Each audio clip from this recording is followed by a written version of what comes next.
अस्सलामुअलैकुम नाज़रीन, नांदेड़ उर्दू न्यूज़ में आपका इस्तकबाल है। चलिए जानते हैं आज की खबर। नांदेड़ में समाजवादी पार्टी की जानिब से सिटी प्राइड होटल में प्रेस कॉन्फ्रेंस का एहतमाम किया गया। अबू आसमी आज़मी ने मीडिया से मुखातिब होकर कहा कि वो नांदेड़ बल्दियाती इंतखाबात में 60 से ज़्यादा सीटें पर उम्मीदवार को चुनाव में खड़ा करेंगे।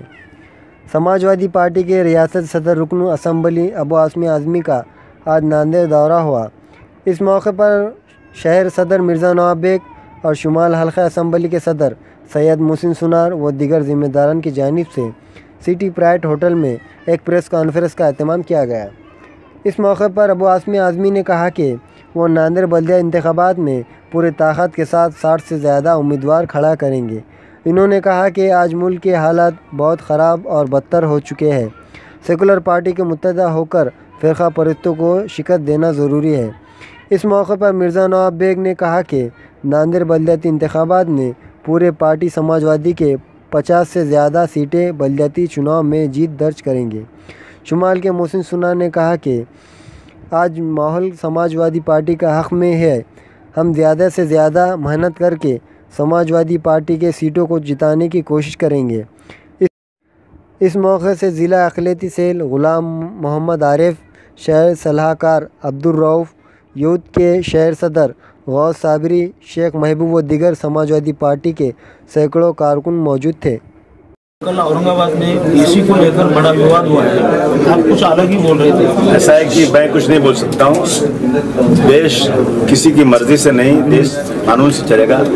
सुप्रीम कोर्ट ने कहा है कि कोई चीज़ जब किसी के मजहब के आड़े आती है, मजहब में रुकावट पड़ती है, तो उसमें उसको रिलीफ मिलना चाहिए।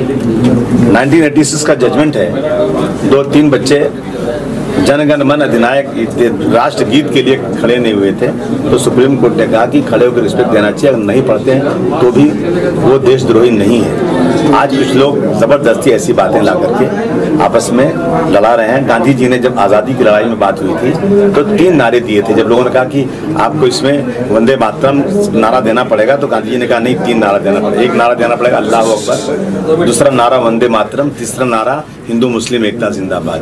3 नारा दिया गया तो देश आज़ाद हुआ। आज कुछ लोग जो हैं ज़बरदस्ती मुसलमानों को ज़मीन की पूजा करने की बात करते हैं। मुसलमान इस देश के लिए अपनी जान दे चुका है। मुसलमान कहता है कि मादरे वतन जिंदाबाद, जय हिंद का नारा मुसलमान ने दिया। मुसलमान देश के लिए आगे है, लेकिन जो चीज़ धर्म के आड़े आती है वो नहीं कर सकता।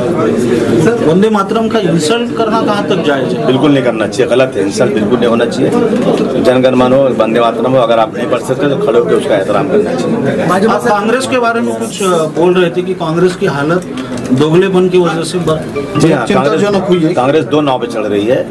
कांग्रेस जो है वही कर रही है जो बीजेपी कर रही है। अगर कांग्रेस ईमानदारी से काम करती, सेकुलरिज्म को लेकर चलती कायदे के साथ में, तो शायद आज बीजेपी आगे नहीं आई होती।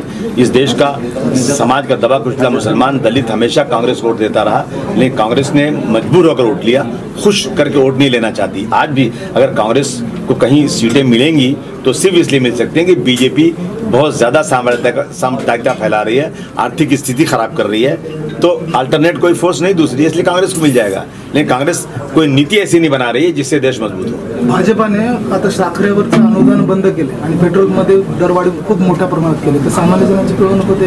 हाँ, बहुत हालत खराब समझ। हम कल से मुंबई के अंदर सारे स्टेशन के बाहर समाजवादी पार्टी का ज़बरदस्त तरीके से धरना चल रहा है कि पेट्रोल का दाम इतना बढ़ रहा है। कर्नाटक के बॉर्डर के ऊपर 10-10.5 रुपया का फ़र्क है। यहाँ पे पेट्रोल लो 10.5 रुपये महंगा, वहाँ तो सस्ता।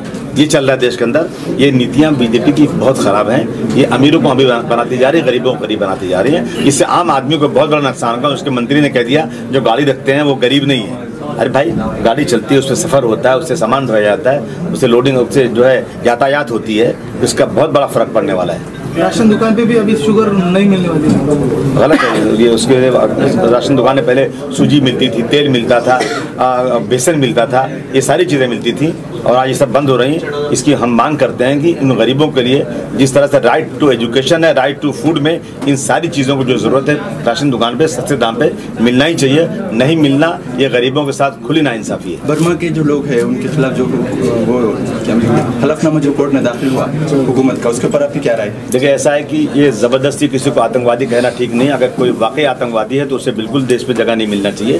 परंतु बर्मा के लोग शक्ल सूरत से मैं देखता हूँ गरीब लोग हैं। आज भी 40,000 बर्मा के लोग इस देश में पहले से हैं, तो कौन से आतंकवाद में वो लोग पकड़े गए? क्या आतंकवाद है ये ज़बरदस्ती? और उसके बाद पाकिस्तान आतंकवाद दिन रात देश में फैला रहा है, लेकिन उसके साथ आज भी ताल्लुकात रखे हुए हैं भारत की सरकार। हमारी सरकार बिना बुलाए चली जाती है, लाहौर में नवाज शरीफ के यहाँ शादी में अटेंड हो जाती है। तो जब इतना आतंकवाद वहाँ फैला तो उनसे ताल्लुकात क्यों रखा आपने आज तक? सर, महापालिकेच्या निवडणुकीमध्ये कोणासोबत युती करणार आहात का? युती हम उन सब से करना चाहते हैं जो बीजेपी शिवसेना के खिलाफ हो। किती जागा येतील सर? हम लोग 50 जगह लड़ेंगे, अब बाकी आएंगे तो हम बात करके ऊपर नीचे कर सकते हैं। चलो, शुक्रिया। Okay, thank you.